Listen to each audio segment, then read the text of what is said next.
Hi, welcome back to my podcast. So I wanted to do a video because, as I say, I always talk about things that I'm going through at the time, and whenever I want to document it and just talk about it, whatever. It's also I can then look back on it because I feel like things come around in cycles, to be fair. And then it's like, if I can just note all of the fucking lessons that I've gone through in all of these cycles, then I'll have the rule book to life. That's the goal. So anyway, I feel like at the moment I just want to talk about carrying on in your own purpose regardless of whatever the fuck's going on around you, because I'm not being funny, there's a fuck ton of people, right, that are literally just going to try and I don't know, just the fact is many people do have the intention to take the focus off you, as in within yourself, to go on to them. But I think there's also, you can also look at it because everything is within your control. I was journaling this morning. In fact is you can always alter your own programming on the internal, do you know what I mean? And sometimes it's when you're journaling, it's easier to look at that and be this is what I'm feeling. Because I was watching someone this morning who's really, really inspirational on YouTube. And I was and she was talking about how we lie to ourselves all the time. And I feel to be honest with you though, in my experience, I feel by the law of contrast, you are going to get things wrong, you are going to lie to yourself. At the same time, when you start to become more mindful of what you're thinking, it's actually I feel it's a lesser occurrence. And I think, to be honest with you, it's one of those things where when you become incongruent with what you think and what you believe, and where your priorities are and where you're going and stuff like that, it's actually a lot more easy to move forward and be aligned with that. Because once you honestly have a solid belief system in something, your belief systems can change. I feel this is the case in your 20s. I'm not even gonna comment. I mean, I am gonna bring it up. No, I'm not going to comment on it. I just feel I heard someone recently be really, really derogative towards people in their 20s. And people in their 20s don't know what they're talking about. And I was no, if you believe that, then you're never going to be create in your life. Do you know what I mean? You're never going to strive after what you want. You're going to punify yourself, and that's just a load of bullshit, really. I don't agree with that at all. So I think when it comes down to the level where you can as I say gather your thoughts and then turn them in on yourself, as in do I believe this, and I talk about this all the time, I do that in my journaling. But I think it just goes to show that so many incidences will happen. I don't think a ridiculous amount of incidences. It can feel that way sometimes. There will be a set amount of lessons and instances and stresses and stuff that you have to deal with in life, even if they're not lessons, even if they're just stupid experiences that you wouldn't choose to have had, and you just have to have them happen because of the law of contrast and how, if you live in a civilized society, you're gonna have shit happen. We're not sat here in war zones, shit will happen, do you know what I mean? And that is just the reality of shit, and this is why people just go through all these random things that happen in life, X, Y, and Z, and at the end of the day, if you recognise it for what it is, you don't have to agree with anyone. People have all sorts of opinions, and I did loads of videos about this recently. When you're talking about left wing and right wing thinking, when you're thinking about broad brush versus secular thinking, you have not got to have an agreement with the next person that you have no resonation with. You don't have to agree with them whatsoever. If you want to move with ag, you're going to experience ag. That's the law of karma. If you want to move with peace, then you'll probably find that people are receptive to what you have to say. Or if they're not, you can disagree with them peacefully. We all have that experience within ourselves. And I think when it comes down to peacekeepers and people that actually want to move with, actual sense and things like that, it's easy to get triggered, and it's easy to look at what you're doing from a level of I don't know, outside of yourself in particular, and looking at things from a level of outside of myself, this is the case, and X, Y, and Z. I don't you don't look from your true honest self, and that will only create a place of like there's a place, as I say, I don't want to tangent too far. I think there's a place for like community, and there's a place within like your life that, you know, you're with the group of people that you're aligned to be with at that time. But I think there's a fuck ton of people that like honestly have no business in your business. They have no karmic effect on you. They're just people. They're people that we just pass. There's no effect, you know, on you. They're nothing. So therefore, I feel like it just feeds your anxiety, actually, we would argue, to look at people and be like, oh, you know, and this is why I did a podcast recently about when you look at people and misjudge them. I think it's important, I feel like, for my anxiety to look at people, and just as I would do it to myself, to see the polarities of people and where you might be miss kind of consuming another person's ego complex, to be like, oh, they're walking around with a big hot head and this, that and the other. They're probably not even that, like, by nature they're probably not that argumentative, but they feel like they have to show anger. They're in a phase where they have to show anger to feel that they have to be taken seriously, and, you know, things like that. It's important for balance, I feel like, mentally, to just notice those things. But as I say, you know, everyone's in a different phase of life, and it's unfortunate, as I've found out about personality disorders and things like that, that I feel like narcissists, at best, a narcissist will come to peace, or like come to accept that they are not going to be agreed with, and they will continue to abuse the people closest to them, and everyone else they will come to the understanding that they probably won't be taken very seriously. That is really, and get too tired to argue with people, that is the best that they come to, realistically, when it looks, you know, when looking at it in a perspective of balance and actually congruent, coexisting with other people. And, you know, I had a short stint of living near London recently where it was a lot more congested, and you notice, I live in like the middle of England, no, like the south of England actually, but the further down south you go, you notice the colder the people are. And it can be quite a culture shock, and I grew up with like northern parents as well, so it's a bit of a culture shock when people are like quite southern and they're quite cold, whereas I feel like it's like the opposite in America. I swear southern people are like, when they talk about southern people, like southern hospitality, I probably sound like such an idiot and possibly like slightly like xenophobic towards Americans when I said that. Like, I don't really say this out of the American accent, but, you know, as I say, in England, the further south you go, the colder it is in terms of how people talk to each other. And yeah, it's quite a culture shock, but I think when you can integrate it and you can see the like functionality in it, they're quite good at navigating people. Like, there's so many people around like London and stuff, and there's so many people that you just, as I say, these nothing people that mean no, I mean, they're something to themselves, but to you they're nothing. Like, they have no effect in your life. They might be a demonstration in some format or another of like the karma or the levels you've achieved as a person, but other than that, they don't really have any significance in your life whatsoever, and they'll just pass you by and that's it, bye bye. Do you know what I mean? And at the end of the day, I feel like the Southerners or this culture where it's a lot colder, it feels like they're a lot better at navigating this because they see it like for what it is. They deal with things on a level where it's like, yeah, like this is not something I need to engage with. Like, okay. And it's just an acceptance.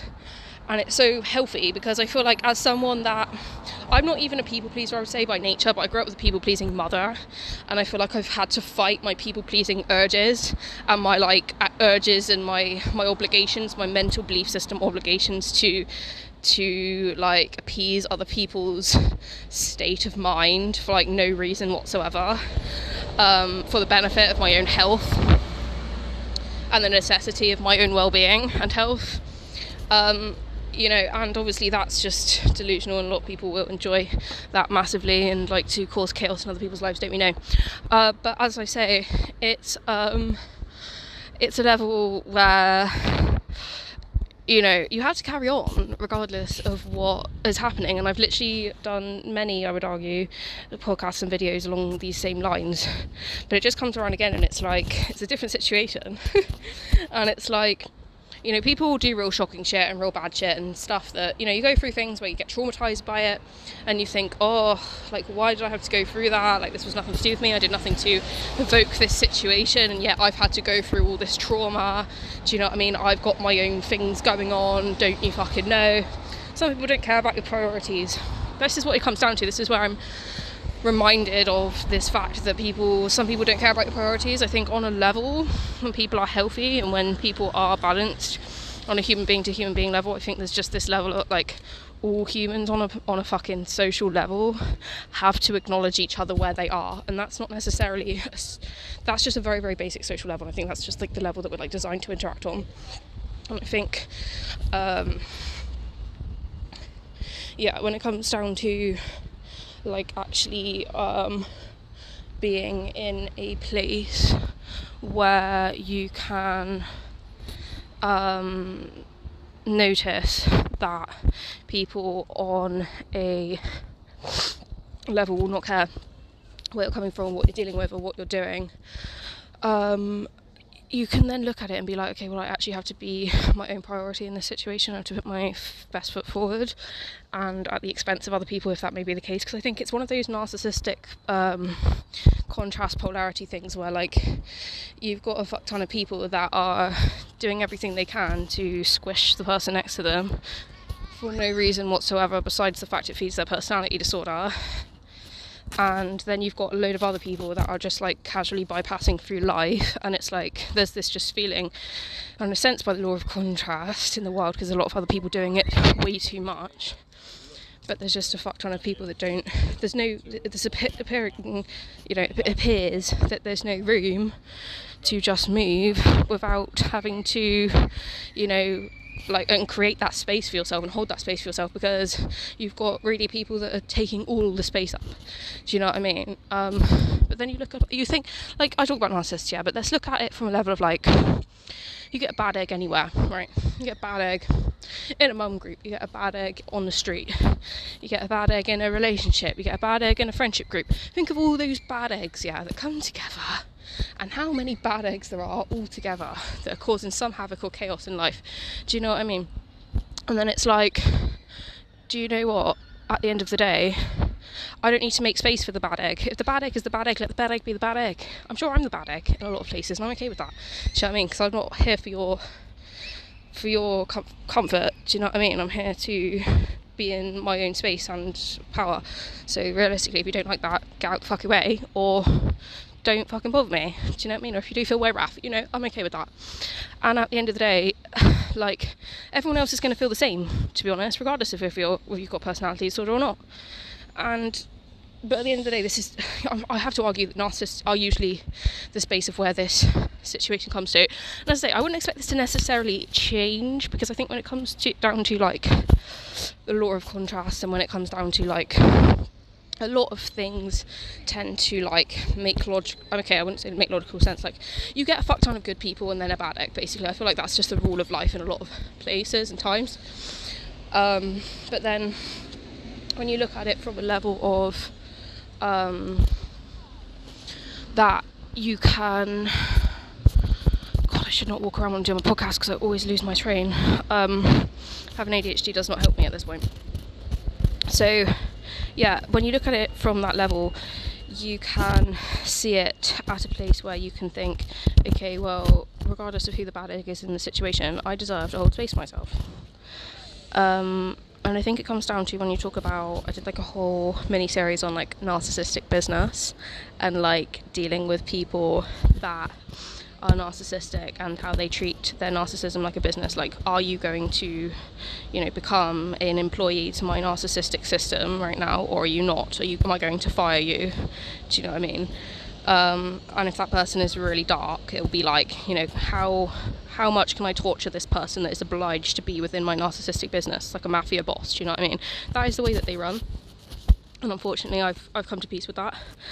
And it's from a level of like, this drains into culture. Do you know what I mean? And I think even good people with good intentions, with good boundaries and good standards, it drains into culture, and it becomes a place where everyone then looks at things from a level of that.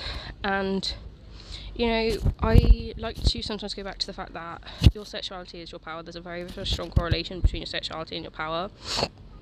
And I think sometimes this is how you can tell when you're out of alignment and when people are doing you dirty and when people are taking advantage, when you feel that your power and your sexuality is fucked in some way. Do you know what I mean? And it feels like you've had someone that's come down and been like, oh, you can't do this, you can't do that. Do you know what I mean? And it's fucked because, you know, everyone ideally, I sound like that girl from Mean Girls. Does anyone know who I'm quoting when I say this? The girl from Mean Girls who goes into the group meeting and she's all, I don't understand why people can't eat cake and have rainbows, and everyone just deals with clouds and rainbows. And I sound like that girl, and I feel like in school I was a bit like that girl, but all my friends were the same, so it's okay. But I feel like those people need to speak their truth because there's enough dark people, and the more, you know, I really choose to try not. I've done so many episodes and podcasts and everything on how to dodge people that you're not in alignment with and detrimental people and such, but they will find their way into a reality in some format or another, and they will, you know, people just, I want to just say, are unaligned, but you do get a lot of dark people at the same time. You know, it's not about going and, you know, as I say, I went off onto a great tangent which I've now forgotten what it was. I feel like my ADHD gets worse when I deal with like negative people in a way, because I start to like, I don't know, it feels like almost like a tick when I start to talk about these things, and I just go off on like a billion tangents.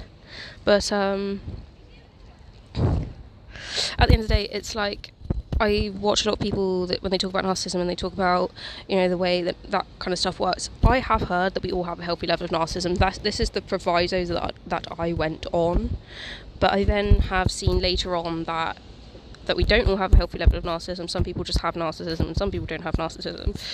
So I'm not quite sure how that works, and I would actually probably, I think this was a psychologist that said we don't all have a healthy level of narcissism. We all just don't. Either you have high levels of narcissism or you don't have high levels of narcissism. Yeah, that being what it is, it's like you still, though, I still think, I don't know, I still think, because then I would like apply like this whole narcissistic business element to living life as a non-narcissistic person or a non-highly narcissistic person, and be like, okay, yeah, well, I can also choose who I have in my life, and I can segregate what my issues are, and I can, you know, look at things in a level where like I can also choose what I'm doing. Do you know what I mean? And I can recruit people and discard people and this, that and the other. Yeah, so that is one element, but then I'm like, if we're not all narcissistic, is that not going to work? I don't know, but I think it is important to just keep. I think it's still I just think it's good to live your life like a business. I'm going to just say that we all have some level of narcissism. I don't know, bit of a random tangent, but as I say, all sorts of shit will be thrown your way. I think to keep in mind, I always feel like to ground myself is the best way sometimes, and just to understand like the universal laws in terms of the fact that like you will get back what you give out, in terms of when you give out good energy, you will receive good energy. Like when you give out peaceful energy, you will receive peaceful energy. And when you like don't fuck with people that aren't on your level, then they will tend not to fuck with you generally. And there's nothing wrong with that. That's not a fuck you, I've got no business being in your space. But at the end of the day, I don't need to be safe ported into a situation that I have no business or alignment involving myself in. That is as far as that goes. Do you know what I mean? And then I don't have to also like justify that. Do you know what I mean? And I feel like so many people just aren't comfortable enough to be like, do you know what, I'm actually not comfortable being safe ported right now, and I don't feel like I have to be in alignment with this situation, and there's a billion things I can do to create my peace right now, and I honestly don't have to. As I say, we all learn at our own space, and unfortunately from what I've seen from the personality disorders level of it, is the fact that you just they don't learn. It's just like, okay, I have a negative interpersonal experience, yeah, that's the norm for me, so off I go. But then it's like, what does the other person do that is on the other end of that interpersonal experience? Do you know what I mean? I notice it's quite easy to keep the peace with people when they are trying to create chaos and havoc, to be able to actually get to a place where you know, you can keep the peace, and you go, oh yeah, like a little smile or whatever. It goes a long way, because people get confused and then they think, okay, well, you know, this is where I am at this point, and I'm, you know, whatever. And that keeps a lot of peace for the people that do want to keep the peace.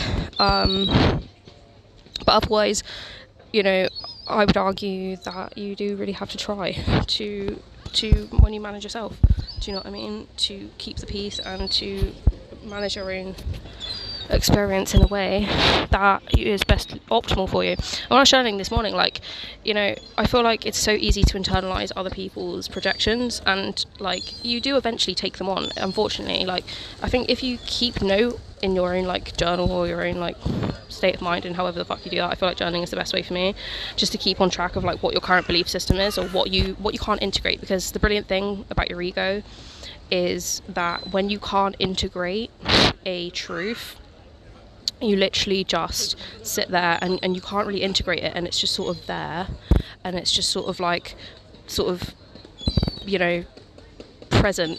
This sort of thought or whatever is present in where you are, and you can't integrate it. So you look at things and you think, oh, you know, like it's like an anomaly, do you know what I mean? So then when you journal, you can get out those anomalies and you be like, right, okay, I see why that is happening. Because if it's not truth, you're not going to be able to integrate it. It's that simple, do you know what I mean? And this is why when people try and mislead you, you know, there's a level that you're just not going to be able to integrate it. It's like you're the anomaly here, not me. But at the end of the day, you know, I see now how important it is because I don't think there's enough people that really put enough emphasis on this for the healthy, because I think there's enough people, I don't know, I just feel like it's just the time period I'm in at the moment, and I feel like it's the time that, you know, we've post-COVID, and a lot of people have segregated, and a lot of narcissists think it's very okay to do X, Y and Z because they haven't really seen the error of their ways and stuff. And I think there's a lot of people that are healthy that are sort of like, this is so difficult. Oh, fuck's sake. No, thank you. Right. Sorry, I seem to be going everywhere. There's like a billion different noises.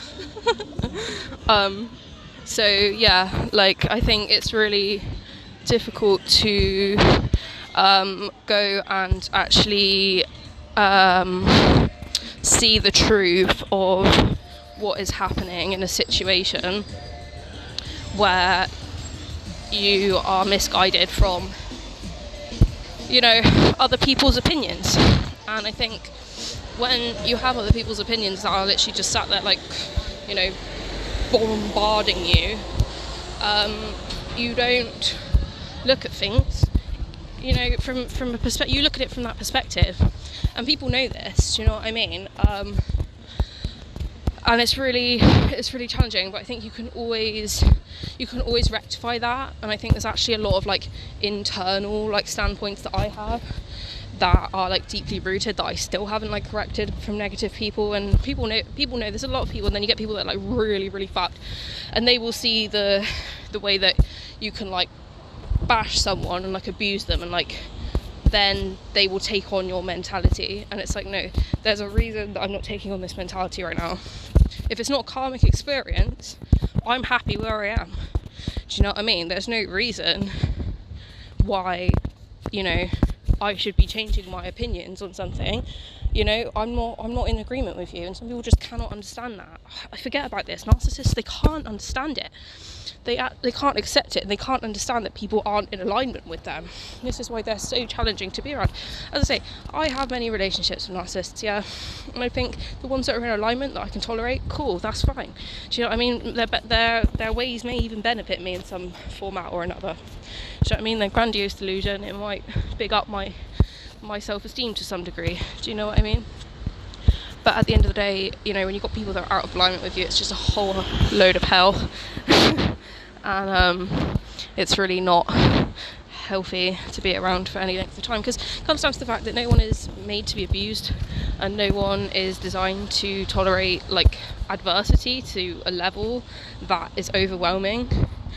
And this is why I feel like in civilized society, and when people aren't working from a place of like mass trauma or misinformation, like where people can coexist and do tend to coexist, do you know what I mean? I think like that's like the level that like most adults would strive to work from, rather than, otherwise. But then in a lot of places, it's just not the case, and I think this is why, as I say, that is just a fact, and I think this is why there should be a level of shame and there should be a level of embarrassment for people. That it's not about, again, this is another narcissistic polarity thing, it's not about fitting the status quo to a level where you have to try so hard and hard and hard and hard to actually fit into a box that someone else has designed for you. It's a level of I'm able to show up as an adult and as a human being and have self-esteem in the fact I'm not sat there destroying a load of other people's lives right now, and I can carry on and I can move forward without actually having to discuss what my standpoint is. I don't have to challenge myself, and at the end of the day, that's okay. You know what I mean? I don't need to be bothered by the other side of it, because I think there's just a lot of people that can just skate right over this personality disorder shit, especially narcissism side of it, because it just doesn't affect them. There's a lot of people that have to live this shit forever, and as I said, I've got a lot of friends and things like that have this disorder and it affects a lot of people, and I see how it affects them. Some people, aligned, some people not. In my personal life, and it'll be the case with everyone else. But then I think, however long, but I think when it comes down to looking at the place that people get to, when then you're just oh, I don't actually feel comfortable being, doing what I'm doing or feeling how I'm feeling, because, it can come from deep-rooted generational trauma, or it can come from, just the everyday perpetuating these lack of beliefs. I think there's a sense and there's a alignment within yourself to think that, where there's space held for certain situations and certain unknowns, and there's certain place is that can be filled with people that are aligned, and people that, and things that you want to do, and people X, Y, and Z, you know what I mean? But there's other times where you're not necessarily it's not necessary to integrate that element, and I think it can come from a lot of people from very, very destructive families and violent families and things like that, where you feel hypervigilant to integrate people and to integrate another person's belief system in order to obviously not offend it. This is how narcissists tend to swing when you've got someone that's really detrimental or dangerous, especially as a younger person. If you're not aligning with that belief system, it's that perpetual I am going to really just you feel that you are working to fit that narrative, which is a load of bullshit, and it can make you really hypervigilant. I think that's also what it comes down to, hypervigilance, actually, when dealing with other people. I would argue from my experience, when you put hypervigilance into context, I don't think it's hypervigilance in the sense that this doesn't happen. It can not happen in the same format. I think a lot of people, when they're abused or they're neglected or they have this childhood wounding and stuff, or adulthood wounding, actually let's not take away from that, I think it's from a level that you might not ever be put in that situation again, so it might not be necessary to, maybe in another life, I don't know, let's not talk about that now, but in this life you may not be put in that situation again, especially as a child, to be influenced in that way or another. But you can look at things in a place that you can look at it and you can think, I can control where I am now. The hypervigilance, when you heal from the hypervigilance, it's not to say it didn't happen. It's not to say the trauma didn't happen. It's not to say the hypervigilance wasn't functional. And I think actually, from all the healing that I've done, I think it's really, really helpful and healthy to validate yourself, because I think it does weigh heavy sometimes when you have done a load of healing and you are looking at all the things that you've dealt with, and you think, okay, I've gotten to the place where I've done a lot of healing and I've done a lot of this, that and the other, and I feel quite tired from it. But I think sometimes it's like when you even journal and stuff, like a lot of the time when I'm journaling, and I think this is just like a rule for life, when people say it's about you and how you feel, like 100% I would agree with that. I think your own perspective, and I think there's a lot of really clever people, which I wasn't this clever this young, maybe I was, I don't know, I honestly can't remember, but I think there's a lot of people and young people, I think maybe as a child I definitely understood this concept, but I had to reach out at some point, I think. But anyway, I think, you know, your self-perception and your perception of other things and your own mental mindset in a situation based on what your own belief system is, and claiming your own belief system regardless of toxic people around you, is like so massive in terms of a you know, situation that you're in. And like there's a lot of weight to that, but I think it becomes unhealthy. I think there's nothing wrong with doing that, and I feel like I'm an introvert and I find myself doing that a lot. There's nothing wrong with that. It doesn't mean I'm antisocial, and it doesn't mean that I don't like people, and it doesn't mean that I don't like to deal with other people, and it doesn't mean that like anything like that, but it means that, you know, I know how to deal with myself, and I think that my mindset is really, really important in life in general, in terms of me functioning in it. And I feel like I understand the irrelevance of a lot of people, and I feel like there's a lot of people that have a lot of issues that I don't care to internalize, and I think there's nothing wrong with that. Do you know what I mean? There's nothing wrong with that, and it's worked for me pretty well for most of my life, I'd argue. So I think that's one part of it, but obviously the level of I can't find anywhere to sit where I'm not. I think I'm alright here. Hopefully I'm heard. I'm having to lower my voice slightly, that's okay. So I think when it comes down to I am getting quite heated actually. I feel like it couldn't hurt for me to go down in volume level a little bit actually. I think when it comes down to dealing with all that, there is a space, like I've noticed, and I think it's important to like do that work to really hold that space for yourself first.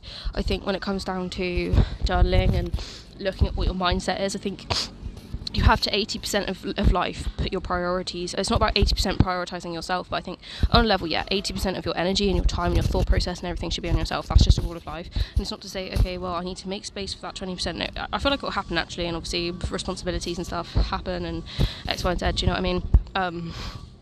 But I think when you've made that 80%, like then you can look at where the other 20% goes, because what you don't want to do is cripple yourself to accommodate situations that aren't aligned and that don't really fit what you want to do, in order to, you know, benefit someone else. And, you know, that's just really not the way that you'd want it to go. Because, as I say, like, people understand the rule of repetition eventually getting to the place, especially when you have long-term exposure to people, getting to the place where you actually internalize it, you can actually think about it as truth. And I think sometimes it doesn't happen. Like, say I feel like the way that this sometimes can go awry is when you have like close people to you where you validate each other and it's healthy, and you can see, you know, where people are lying, so you can validate yourself intermittently within that abuse process, and it often doesn't affect you psychologically. And I think that is often the superpower of a lot of healthy people, that can make those links where you can validate each other in that way, in a non-abusive sort of like narcissistic personality abuse level, because it means that you don't really have to sort of duck to the grenades that many insecure people will throw for no other reason apart from the fact it's validated by some system or family system or another.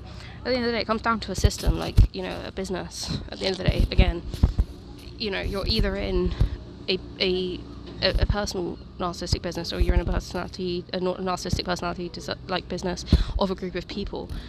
If you're dealing with a group of people that have a particular narcissistic business mentality, it just works the same as a single narcissistic person having an issue. You might have more like personalities, but at the end of the day, if you know it's wrong, you know it's wrong.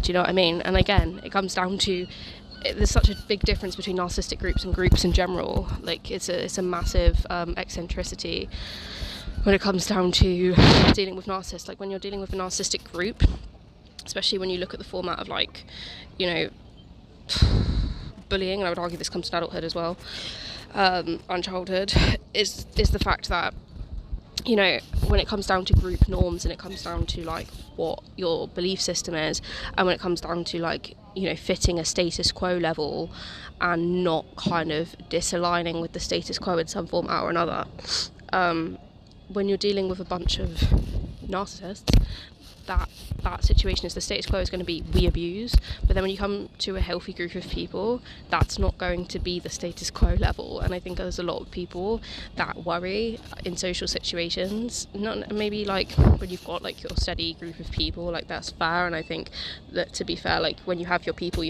and that's good news. But I think when it comes to interacting on the everyday, especially as an adult, it can be quite daunting when going into new situations sometimes, if you have had bad experiences with narcissistic groups and stuff, to think that like this isn't the norm. Like you have to remind yourself, it's the same as dealing with one single narcissistic person. If you're dealing with a narcissistic group, like this is a personality disorder, this is not the norm. Like this is like an exemption from the norm, and you're not dealing with group norm mentalities here. You're dealing with a bunch of people that are disordered, you know, and it's not the standard, and it shouldn't be treated as the standard, especially, you know, or just for anyone really. It shouldn't be treated as the standard. If anything, it's humiliating to the person that's creating that adversity in the first place, if you ask me, and that's from a level of shame that you can encounter at any age, I would argue, especially as an adult. But yeah, that's just unfortunate for the person, I would argue. And I think sometimes for some people, when you experience that shame, it does help you get kicked back into your place in a system. But it depends what that system is, and it depends how corrupt that system is. It depends what alignment, you know, you're going down, and whether you take that rule of life on board or whether you choose to ignore it. And that's up to the person and the individual, and that's fair enough, because, you know, I don't have to deal with that karma, so you can beat that karma with you know, as much as you want. But it's not going to change, because you're creating a lie, as I say. So yeah, when it's dealing with these systems, like, you know, and these people in these situations, you encounter them all the time. You encounter them anywhere. You encounter them and I think it's really just not about, it's about the everyday people, and it's about the everyday experiences. It's about the day-to-day life, going to the shop, going to go to a group, going into a new work environment, you know, dealing with an X group of people or another group of people. Do you know what I mean? It's quite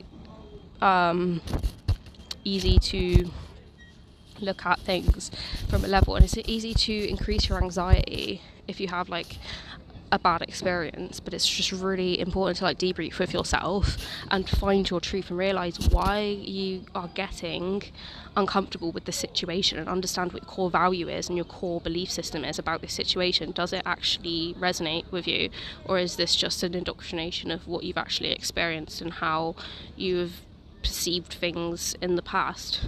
Or how you've been led to feel is okay. And, you know, I feel like that is also the grounding for when dealing with other people accurately, is if you have that grounding within yourself, you can look at things from quite a much, like, I wouldn't say a higher level, but if you have the grounding within yourself, you know quite well what is aligned with you and what isn't aligned with you. So then you can look at things and be like, okay, well, I don't really feel the need to justify myself anyway. Do you know what I mean? And I think that is where the power is, if I'm honest. And as I say, it can, I don't know, I think, as I say, there's always a place for functionality within communities and groups and this, that and the other. There's always going to be some sort of expectation of, you know, coexisting and social behaviour, but obviously people will outline that, will overline, you know, will go out of alignment with it. And I think it's, from my now experience, my place to ramp up the guns a bit when that does happen, just to control it, because Do you know what I mean? Like, where necessary. I think it's always best to be passive and not best to be passive, but it's good to just try and ignore negative and dysfunctional behaviour. But when it gets past that point, everyone knows their line, and I feel like it's really important to know the line between what your boundary is versus what your triggered place is.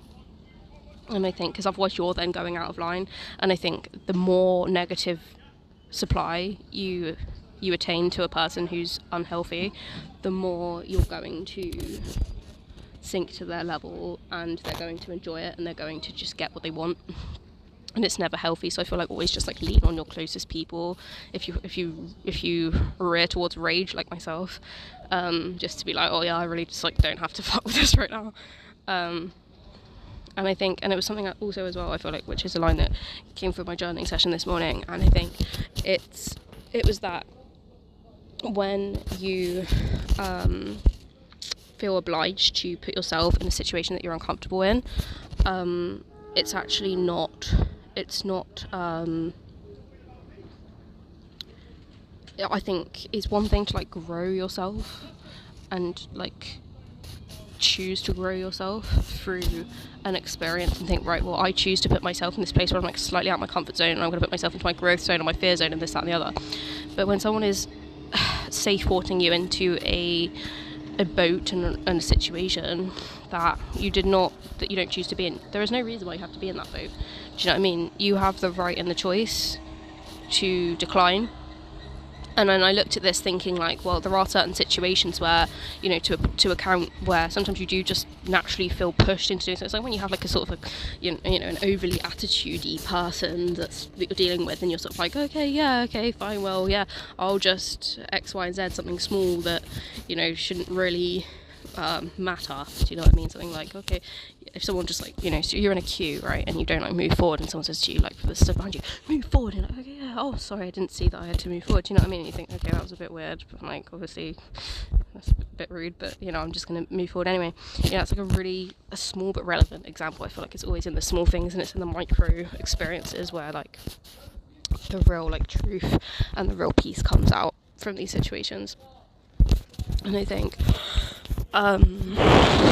when you are in the place where you can be in that, it's really peaceful, and then you won't actually, when you're used to being in the alignment of it, you won't choose to exit to your own alignment for someone else's comfort or, you know, personality disorder anyway.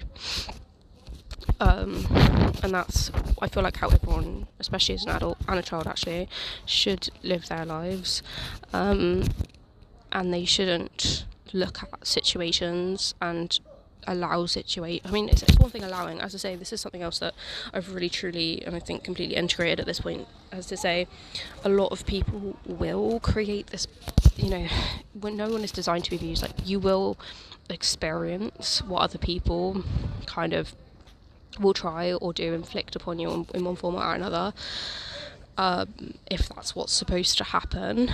I do think a lot of the time people can become somehow immune to these type of situations just because they've dealt with it that much. But I think when you do get affected by people, like, there is no reason why you should sit there and, you know, be abused for any length of time. And as I say, we all have our limit where we do want to retaliate, and I think we all get to the point where, you know, that does happen, and that's okay. And as I say, it's about holding that space for, like, and I think it always comes back karmically, whether you choose to, you know, reclaim that energy that's been taken from you, or you find some other format that karma can come out in, or you choose to do something malicious towards them. I would always argue things like that aren't always the best, because they can just create bad karma for you, and I don't personally enjoy doing that. But this is, like, you know, where it is when it comes to dealing with people that are overbearing and that are going to cross those lines, because at the end of the day it comes down to, like, you're the only person that you have to live to the standard of. Like, there is no other person that really has the opportunity to tell you where you don't have autonomy to a situation. I just feel like let people show you who they are, and you recognise in those people that you don't care to interact with, and as I say, everyone else becomes irrelevant. Like, I don't know you, you don't know me, I don't want to interact with you, you don't want to interact with me, that's fine. And that is as deep as it gets, really. And I think, as I say, there's a lot of people that do that, and it's fine to make space for the people that are going to have an impact in your life and are going to benefit you positively. Even the people that are going to negatively affect you, I think it's helpful to make space for those people. But I think when people become, I think what starts to be the 1-2 punch of an experience with a negative person is you get the one experience of the person that affects you, and then you get the second punch of the universe then reflecting back to you what that experience was. Like, so a person that's not going to have any impact in your life, but is then going to reflect you what the issue was, that you can then like be re-traumatized by. It's just like a re-traumatizing situation.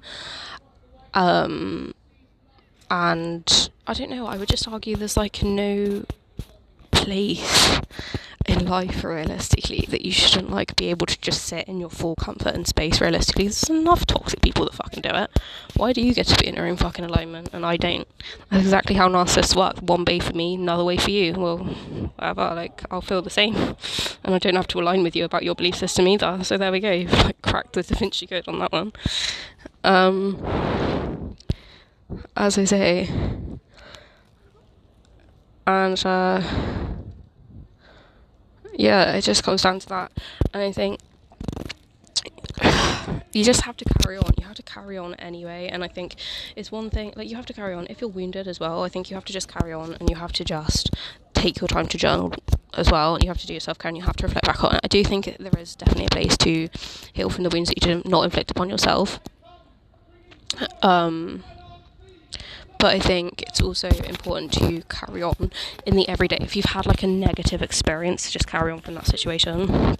And I think when that does happen, and I'm going to just like use a couple of like examples here. I think when you've had like, I'm going to use like a childhood example because I think this was a massive one for me. When I had like really like out of alignment, negative, crappy parents, okay, I would argue, especially as a child, they kind of tried to show up a bit more as an adult when I actually got some therapy for what I was dealing with.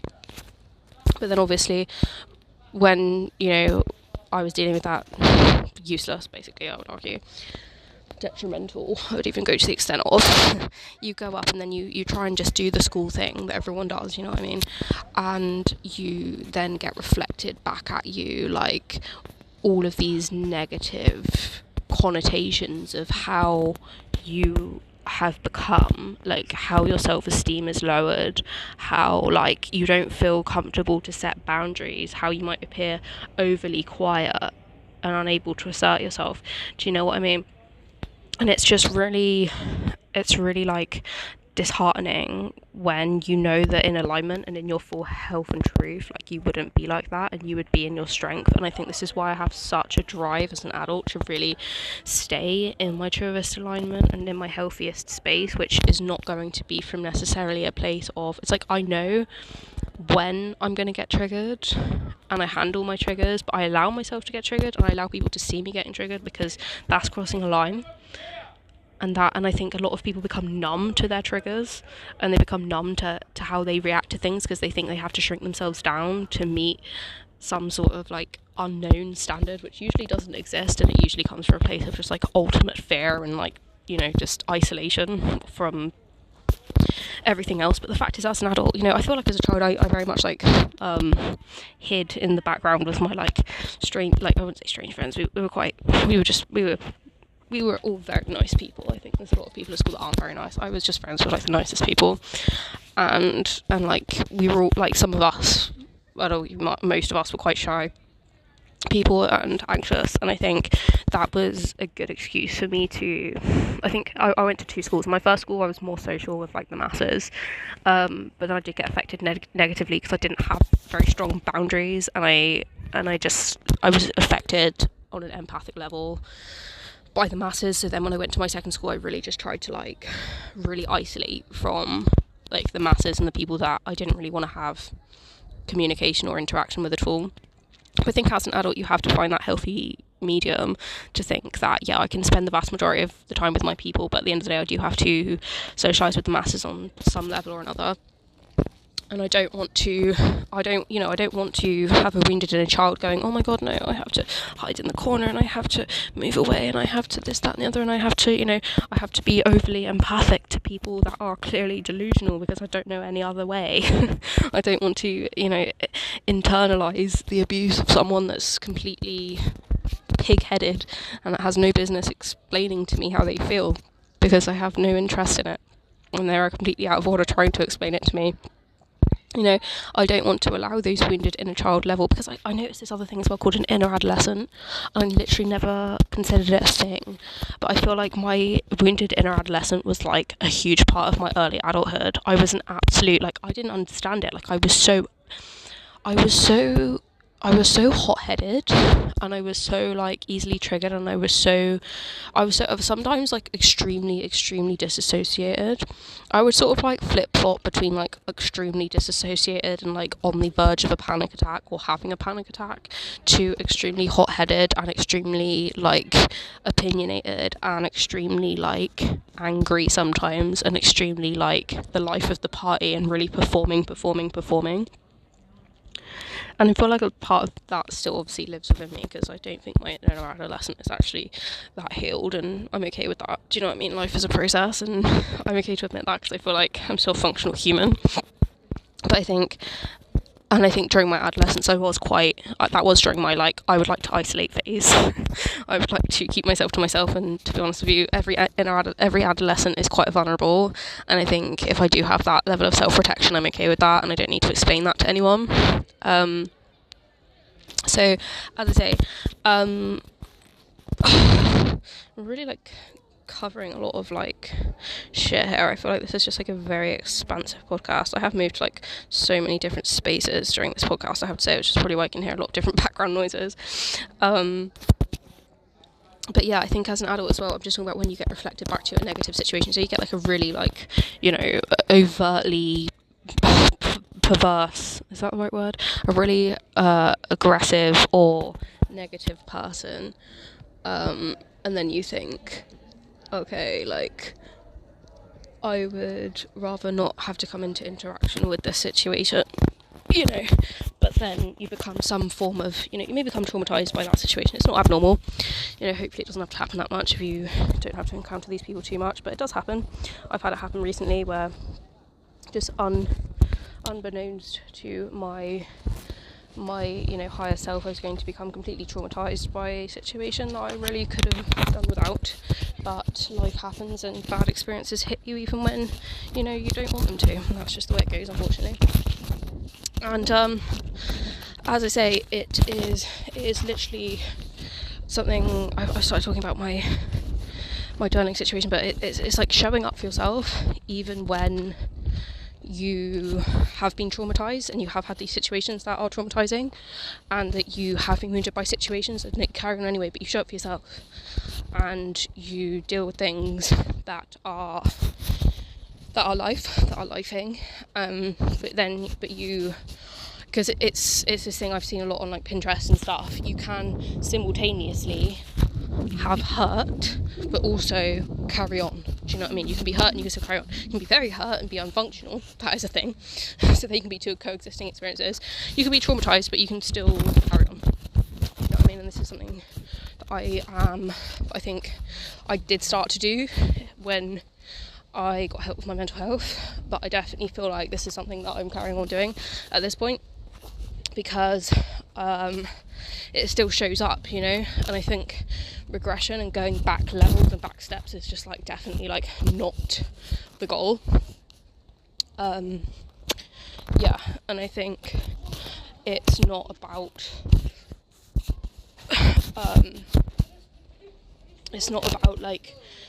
as I say, I feel like the joy and the wins are in the everyday, and it's not in the big wins often, or it's not necessarily the big wins. It's not about getting more and more and more and more and more and more and more confident to the point where I'm seen by everyone and everything, doing everything perfect. It's I'm going about my life you know, with no other person that, you know, as I say, just lifing is moving in silence. I had this massive period of time where I was like, moving in silence is where I was at. And as I say, it comes back around to the point where I'm not trying to prove myself, I'm not trying to explain myself, I'm not trying to overly work. And I think sometimes, when it comes down to dealing with people that are toxic and people that are negative, especially in upbringing, especially in the cycles that come up within that, it's a level where you feel like you have to like work really hard as well, past the point of what's functional, just to show up in that format. That is really becomes unhealthy for like the human mind and the human soul to be able to exist. And then you can have like this whole big expansive belief system of negative belief systems, because you're like, I can't do this and I can't do that and I can't do this and I can't work this job and I can't have a healthy relationship and I can't have good family experiences because I am truly inept, because this is the programming I have experienced, or actually the experiences that I've had, because I think there's a sense to say sometimes that when you are damaged, I feel like personally I tried very hard which was to my demise at the end, because I ended up having a literal breakdown because of it, but I literally tried very hard to have a very normal upbringing, being in a really toxic family, and I tried to do everything as everyone else would, and that was very hard. And I think it's not really how we're designed, and I think it's really important to obviously heal from all that.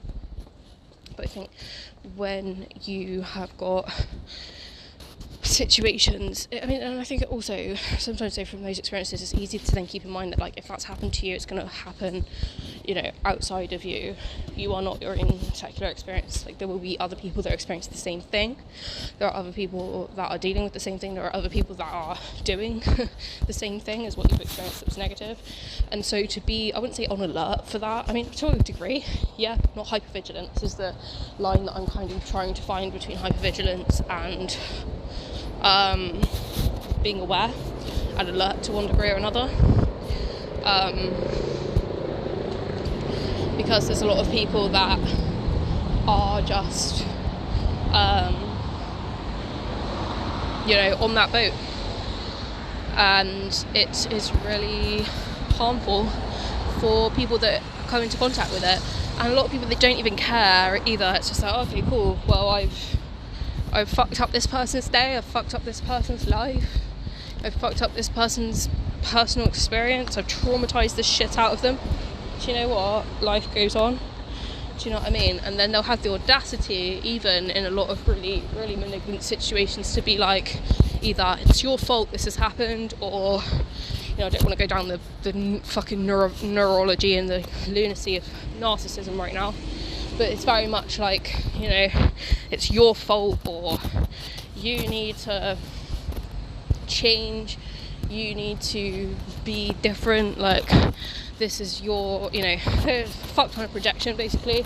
And I think something that I'm really reminded of recently is the fact that any narcissistic projection is a massive, to what you experience is the exact same degree to what their dysfunction is and what their trauma is. And it's really important to keep that in mind, because otherwise you can be like, okay, well, you know, what is it about me that's got this issue? But it's like, yeah, that's not really the whole story, if I'm honest. And yeah, but I feel like I've just run out of steam with that, and I think it's fine to let that be my hour. But yeah, I don't even feel like I even want to end with anything at that point. But I think, yeah, it's just like anxiety is just like completely obviously parallel to belief system and confidence and things like that, and it's just like no one else is going to do that work for you. And if you're going to have 80% of your own energy on yourself, it's a complete gift, and it's a complete necessity to utilise that. because at the end of the day we're all going to get to the point where we do anyway. But I think if, you know, that should be the goal, and it's like when the universe shows up, because I think just to add an element of the universe in this, because I always like looking at it from this level as well, it's the place that the universe will deliver to you what you fear, what you're used to, and what you are. So if it's showing up in what you fear, you can think that, you know, this situation is something that I have unconsciously manifested on a level that I wasn't aware of. I didn't believe that this was going to be something that, you know, was going to happen, but I'm unconsciously manifested it because I was afraid, and that law of contrast situation had to show up. So that's one thing, to just be like, okay, well, at least I've passed that karmic debt now at this point. I wouldn't even call it karmic debt. I think I've actually not lived life and gotten to certain places and done certain things because I've worried that I'd have to go through a level of karma, and sometimes things just aren't karma, they're just life. Do you know what I mean? And it's not like I've done anything to deserve it. It's not like I've done anything wrong, but this is just what I'm experiencing right now, and sometimes it's not very pleasurable. That's okay, and I think that's just to be expected in life in general. And then you can look at things and be like, okay, when you can, show up for yourself during that time and be like, okay, well, I'm worth having these. If I was this good, if I was this great of a person, if I saw this great of a person, I'd give them a bit of shit sometimes maybe as well, because, you know, I'm a great person, and sometimes you can look at that. I love the polarities and laws of contrast. It's like, if I look this good, I give myself some of that, like, side eye too, if you know what I mean. That's okay. You're only doing your obligation as a human. That is the way you have to see it.